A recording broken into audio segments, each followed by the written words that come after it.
ياسين والقرآن الحكيم إنك لمن المرسلين على صراط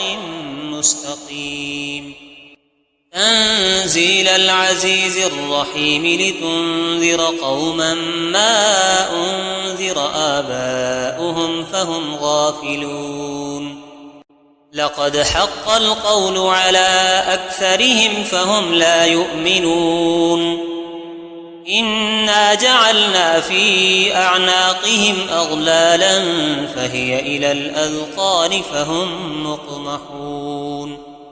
وجعلنا من بين أيديهم سدا ومن خلفهم سدا فأغشيناهم فهم لا يبصرون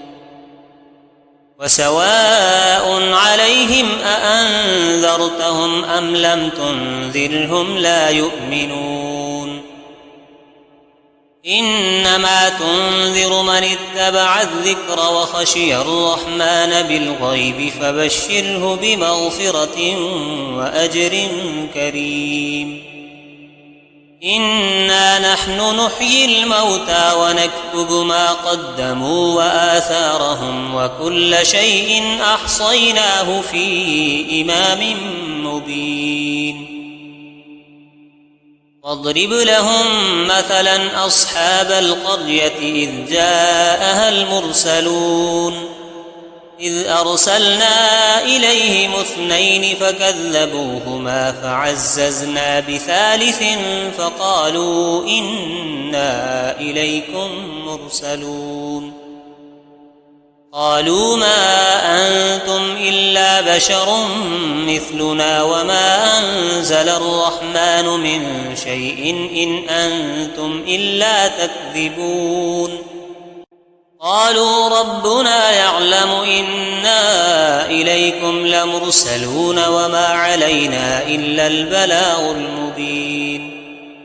قالوا إنا تطيرنا بكم لئن لم تنتهوا لنرجمنكم وليمسنكم منا عذاب أليم قالوا طائركم معكم أئن ذكرتم بل أنتم قوم مسرفون وجاء من أقصى المدينة رجل يسعى قال يا قوم اتبعوا المرسلين اتبعوا من لا يسألكم أجرا وهم مهتدون وما لي لا أعبد الذي فطرني وإليه ترجعون أأتخذ من دونه آلهة إن يردني الرحمن بضر لا تغن عني شفاعتهم شيئا ولا ينقذون إني إذا لفي ضلال مبين إني آمنت بربكم فاسمعون قيل ادخل الجنة قال يا ليت قومي يعلمون بما غفر لي ربي وجعلني من المكرمين وما أنزلنا على قومه من بعده من جند من السماء وما كنا منزلين إن كانت إلا صيحة واحدة فإذا هم خامدون يا حسرة على العباد ما يأتيهم من رسول إلا كانوا به يستهزئون ألم يروا كم أهلكنا قبلهم من القرون أنهم إليهم لا يرجعون وإن كل لما جميع لدينا محضرون وآية لهم الأرض الميتة أحييناها وأخرجنا منها حبا فمنه يأكلون وجعلنا فيها جنات من نخيل وأعناب وفجرنا فيها من العيون ليأكلوا من ثمره وما عملته أيديهم أفلا يشكرون سبحان الذي خلق الأزواج كلها مما تنبت الأرض ومن أنفسهم ومما لا يعلمون وآية لهم الليل نسلخ منه النهار فإذا هم مظلمون والشمس تجري لمستقر لها ذلك تقدير العزيز العليم والقمر قدرناه منازل حتى عاد كالعرجون القديم الشمس ينبغي لها أن تدرك القمر ولا الليل سابق النهار وكل في فلك يسبحون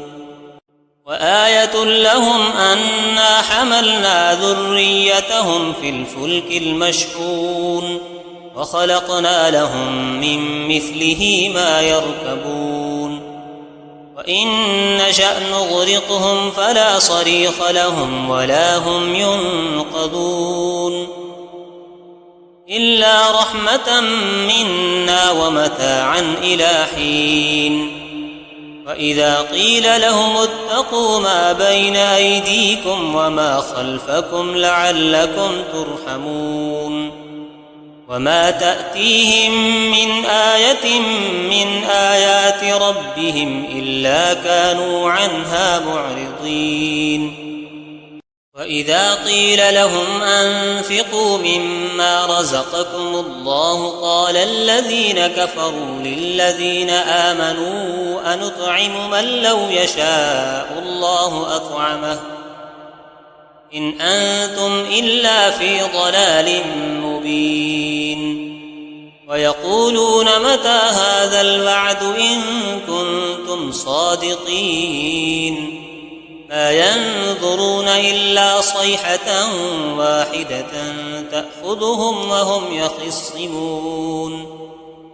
فلا يستطيعون توصية ولا إلى أهلهم يرجعون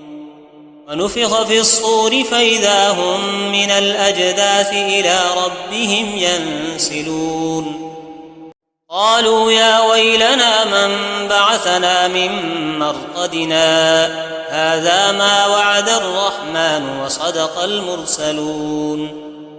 إن كانت إلا صيحة واحدة فإذا هم جميع لدينا محضرون فاليوم لا تظلم نفس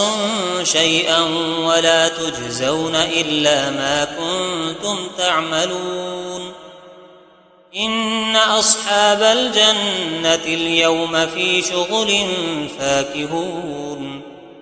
هم وأزواجهم في ظلال على الأرائك متكئون لهم فيها فاكهة ولهم ما يدعون سلام قولا من رب رحيم وامتازوا اليوم أيها المجرمون ألم أعهد إليكم يا بني آدم ألا تعبدوا الشيطان إنه لكم عدو مبين وأن اعبدوني هذا صراط مستقيم ولقد أضل منكم جبلا كثيرا أفلم تكونوا تعقلون هذه جهنم التي كنتم توعدون اصلوها اليوم بما كنتم تكفرون اليوم نختم على أفواههم وتكلمنا أيديهم وتشهد أرجلهم بما كانوا يكسبون ولو نشاء لطمسنا على أعينهم فاستبقوا الصراط فأنى يبصرون ولو نشاء لمسخناهم على مكانتهم فما استطاعوا مضيا ولا يرجعون ومن نعمره ننكسه في الخلق أفلا يعقلون وما علمناه الشعر وما ينبغي له إن هو إلا ذكر وقرآن مبين لينذر من كان حيا ويحق القول على الكافرين. أولم يروا أنا خلقنا لهم مما عملت أيدينا أنعاما فهم لها مالكون وذللناها لهم فمنها ركوبهم ومنها يأكلون ولهم فيها منافع ومشارب أفلا يشكرون واتخذوا من دون الله آلهة لعلهم ينصرون لا يستطيعون نصرهم وهم لهم جند محضرون فلا يحزنك قولهم إنا نعلم ما يسرون وما يعلنون أولم ير الإنسان أنا خلقناه من نطفة فإذا هو خصيم مبين وضرب لنا مثلا ونسي خلقه قال من يحيي العظام وهي رميم قل يحييها الذي أنشأها أول مرة وهو بكل خلق عليم الذي جعل لكم من الشجر الأخضر نارا فإذا أنتم منه توقدون أوليس الذي خلق السماوات والأرض بقادر على أن يخلق مثلهم بلى وهو الخلاق العليم إنما أمره إذا أراد شيئا أن يقول له كن فيكون فسبحان الذي بيده ملكوت كل شيء وإليه ترجعون بسم الله الرحمن الرحيم الرحمن علم القرآن خلق الإنسان علمه البيان الشمس والقمر بحسبان والنجم والشجر يسجدان السماء رفعها ووضع الميزان ألا تطغوا في الميزان وأقيموا الوزن بالقسط ولا تخسروا الميزان والأرض وضعها للأنام فيها فاكهة والنخل ذات الأكمام والحب ذو العصف والريحان فبأي آلاء ربكما تكذبان خلق الإنسان من صلصال كالفخار وخلق الجان من مارج من نار فبأي آلاء ربكما تكذبان رب المشرقين ورب المغربين فبأي آلاء ربكما تكذبان مرج البحرين يلتقيان بينهما برزخ لا يبغيان فبأي آلاء ربكما تكذبان يخرج منهما اللؤلؤ والمرجان فبأي آلاء ربكما تكذبان وله الجوار المنشآت في البحر كالأعلام فبأي آلاء ربكما تكذبان كل من عليها فان ويبقى وجه ربك ذو الجلال والإكرام فبأي آلاء ربكما تكذبان يسأله من في السماوات والأرض كل يوم هو في شأن فبأي آلاء ربكما تكذبان سنفرغ لكم أيها الثقلان فبأي آلاء ربكما تكذبان يا معشر الجن والإنس إن استطعتم أن تنفذوا من أقطار السماوات والأرض فانفذوا لا تنفذون إلا بسلطان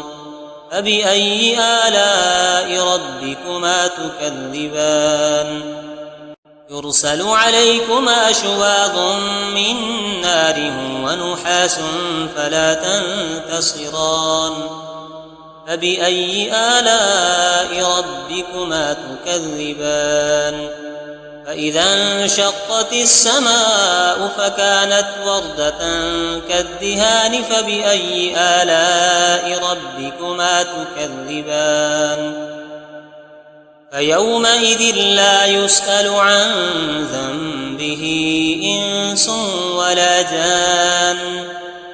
فبأي آلاء ربكما تكذبان يعرف المجرمون بسيماهم فيؤخذ بالنواصي والأقدام فبأي آلاء ربكما تكذبان هذه جهنم التي يكذب بها المجرمون يطوفون بينها وبين حميم آن فبأي آلاء ربكما تكذبان ولمن خاف مقام ربه جنتان فبأي آلاء ربكما تكذبان ذواتا أفنان فبأي آلاء ربكما تكذبان فيهما عينان تجريان فبأي آلاء ربكما تكذبان فيهما من كل فاكهة زوجان فبأي آلاء ربكما تكذبان متكئين على فرش بطائنها من استبرق وجنى الجنتين دان فبأي آلاء ربكما تكذبان فيهن قاصرات الطرف لم يطمثهن إنس قبلهم ولا جان فبأي آلاء ربكما تكذبان كأنهن الياقوت والمرجان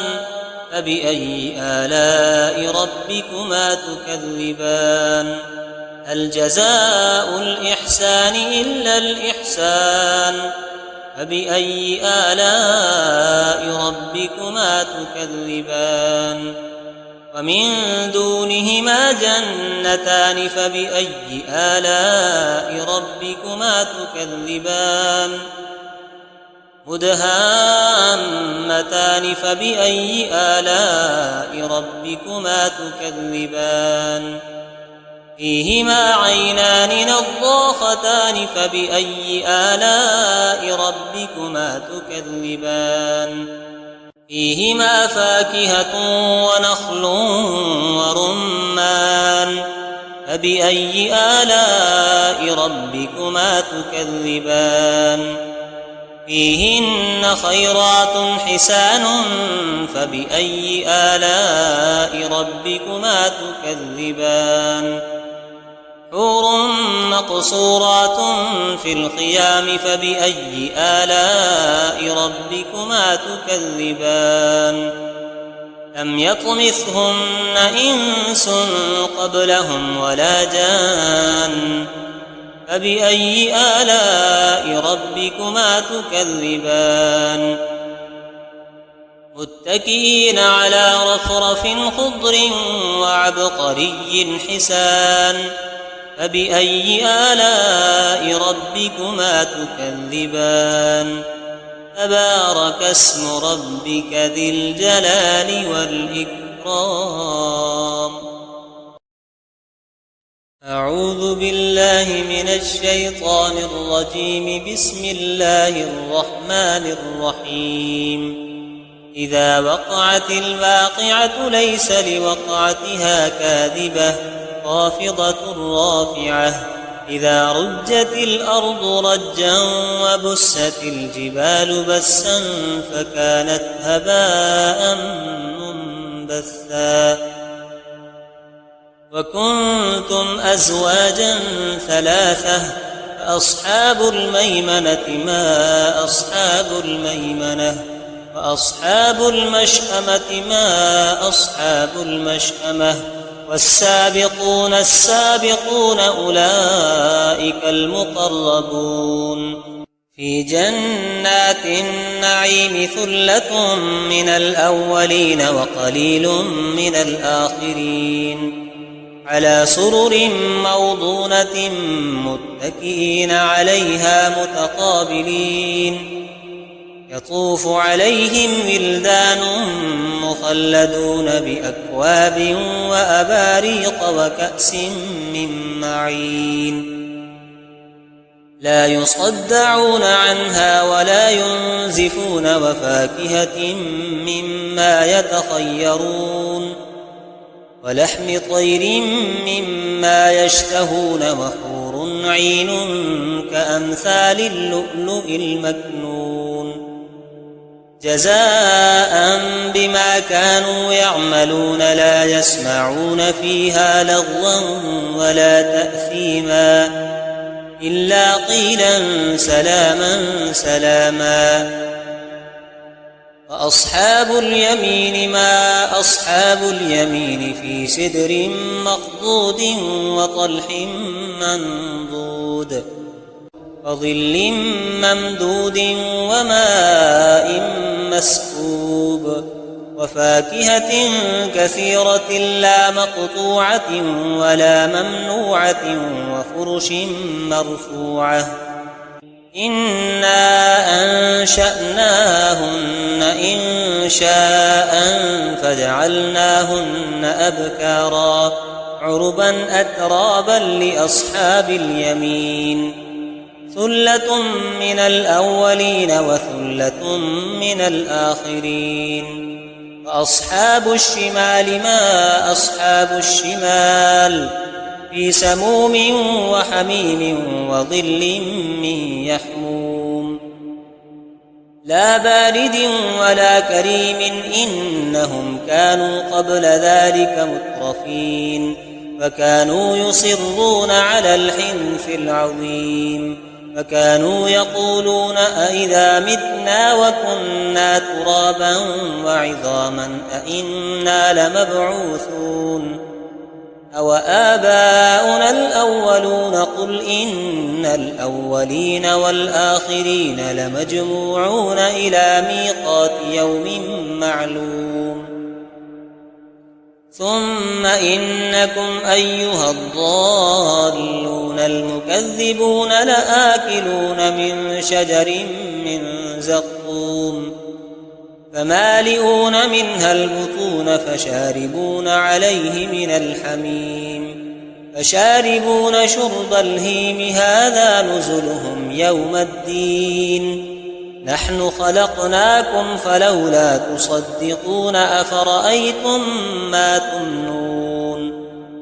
أأنتم تخلقونه أم نحن الخالقون نحن قدرنا بينكم الموت وما نحن بمسبوقين على أن نبدل أمثالكم وننشئكم فيما لا تعلمون ولقد علمتم النشأة الأولى فلولا تذكرون أفرأيتم ما تحرثون أأنتم تزرعونه أم نحن الزارعون لو نشاء لجعلناه حطاما فظلتم تفكهون إنا لمغرمون بل نحن محرومون أفرأيتم الماء الذي تشربون أأنتم أنزلتموه من المزن أم نحن المنزلون لو نشاء جعلناه أجاجا فلولا تشكرون أفرأيتم النار التي تورون أأنتم أنشأتم شجرتها أم نحن المنشئون نحن جعلناها تذكرة ومتاعا للمقوين فسبح باسم ربك العظيم فلا أقسم بمواقع النجوم وإنه لقسم لو تعلمون عظيم إنه لقرآن كريم في كتاب مكنون لا يمسه إلا المطهرون تنزيل من رب العالمين أفبهذا الحديث أنتم مدهنون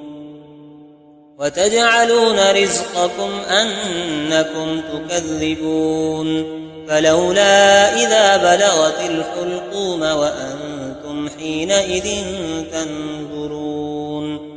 ونحن أقرب إليه منكم ولكن لا تبصرون فلولا إن كنتم غير مدينين ترجعونها إن كنتم صادقين